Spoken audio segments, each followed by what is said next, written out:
down at a keyboard and open up a vein. On the evening of Friday, April 27th, I sat down with my laptop and wrote an open letter to Premier Ellison Redford.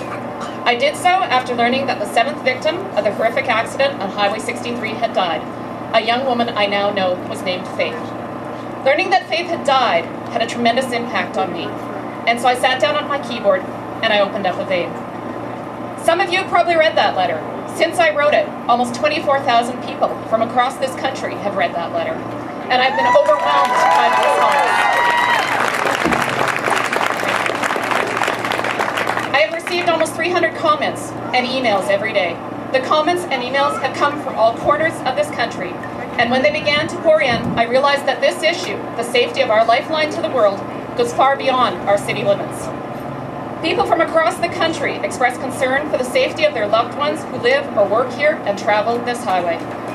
People who lived here shared stories of close calls and accidents witnessed. And hardest of all were the stories from family members of those who died on Highway 63. They told me of their loss and of their pain. I can't even imagine the courage required to share that story with someone else, let alone a stranger, and yet they did. What I've seen since Friday afternoon has been nothing short of amazing. From a horrific accident has arisen a movement to make Highway 63 safer. From the loss of 7 people and an unborn child has come a community effort unlike anything I have ever seen before. This movement has not come from government or industry.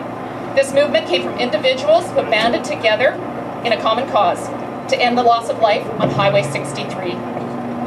This movement arose in the community, and it developed because not a single person in this city wishes to see another person die on that highway when it can be prevented.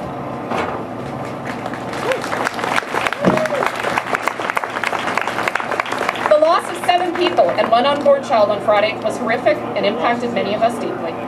For me, it was the loss of little Faith that hit me hardest, perhaps because my own daughter is only 1 year older. I think that when little Faith died, she put her faith in all of us to make sure that what happened to her doesn't happen to anyone else. Not my daughter, or your son, or anyone else you love. I know this community will not let Faith and the other people who have died on Highway 63 over the years down. I know that we will work together until we see Highway 63 completely twinned. And I know that we will begin to address the aggressive driving behaviors we see on it. We will look at our own driving habits and those of others, and we will change them. We will report those who drive aggressively, and we will take responsibility as a community to make this highway safe.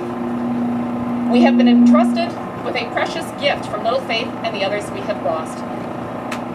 We have been entrusted to ensure that their deaths mean something and that they will not be forgotten. We will ensure that change happens on Highway 63, and we will do it in their names and in faith. We will no longer travel the highway of heartache. Thank you.